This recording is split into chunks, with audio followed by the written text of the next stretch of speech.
मथिया नेवारी भाषामा मतको अर्थ बत्ती हुन्छ भने याको अर्थ चाडपर्व अथवा यात्रा हुन्छ। यस चाडको सबैभन्दा महत्त्वपूर्ण विशेषता गली, बाहा, आँगन र बाटोको हरेक कुनामा सिङ फुक्नु हो। 9 बाजाको साथ सिङ बजाइन्छ।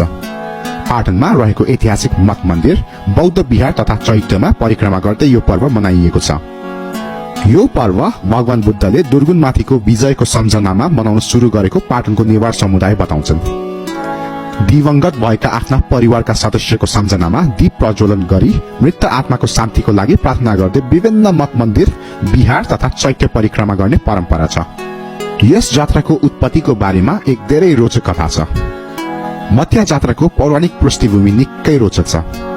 एक पटक शाक्यमुनि गौतम निर्वाण प्राप्तिको लागि गहिरो तपस्यामा थिए।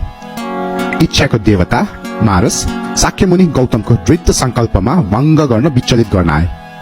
तिनीहरूले विभिन्न रूपहरू र वेशमा, जस्तै कोही उग्र रूप देखिने राक्षसको रूपमा थिए भने कोही सुन्दर युवती अविवाहित महिलाको रूपमा आए।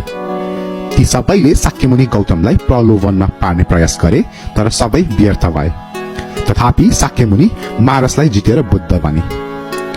मथियालाई नेपाल भाषामा इच्छाको देवता मारसले जित्न नसकेको रूपमा पनि व्याख्या गरेको छ।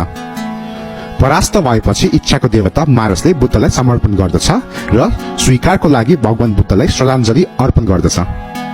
मानिसहरूले यसलाई एक अविस्मरणीय दिनको रूपमा धेरै मान्दछन्, किनभने यस दिन सबै मारसहरूको रूपमा इच्छाको देवताले बुद्धमा आत्मसमर्पण गरे र आफ्ना पापहरू स्वीकार गरे।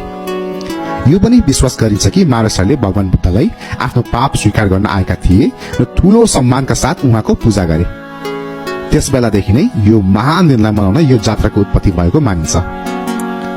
बुद्ध धर्मावलम्बीहरूले यस जात्राको अत्याधिक सम्मान गर्दछन्, त्यसैले तिनीहरूले यसलाई ठूलो भोज रमाइलोसँग मनाउँछन्। परेडको क्रममा मानिसहरूले भगवान बुद्धको लागि विभिन्न प्रकारका रोचक उपहारहरू बोक्छन्। प्रसादमा चामलको दाना, सिन्दुर, धूप, फूल, मिठाई, मोमबत्ती र सिक्का हुन सक्छ। प्रसाद वा तेल वा मक्खनका बत्तीहरूले मारस प्रलोभनलाई जितेर प्राप्त गरेको शाक्यमुनिको बुद्धको ज्ञान संकेत गर्दछ। बौद्ध धर्म अनुसार मारसहरूले भगवान बुद्धमा आत्मसमर्पण गरेको दिनलाई जनाउने भएकाले बौद्ध धर्मावलम्बीहरूको लागि यो जात्रा ठूलो महत्व छ। ती सबै शैतान, नर्तकहरू, अप्सरा, अभिनेताहरू र धेरै अन्य हास्यास्पद मुखौटा लगाउनेहरू जो उत्सव परेडमा भाग लिन्छन्, मारसहरूको प्रतिनिधित्व गरेको भनिन्छ। यो परेडमा सधैँ विभिन्न प्रकारका परम्परागत नेपाली संगीत बजाउने संगीतकारहरूको समूहले साथ दिन्छ। चाखलाग्दो कुरा के छ भने पाटनका विभिन्न 10 टोलले लामो समयदेखि परेड सञ्चालन गर्दै आएका छन्। यसलाई आयोजना गर्ने जिम्मेवारी यी प्रत्येक टोललाई प्रत्येक 10 वर्षमा एक पटक जान्छ। पाटनका 4वटा अशोक स्तूप र 2000 बढी तीर्थस्थलहरूमा समेट्ने मथिया परेडमा हजारौं भक्तजनको सहभागी हुन्छन्। स्थानीयका अनुसार यो जात्राको सुरुवात लिच्छवी खालमा भएको हो।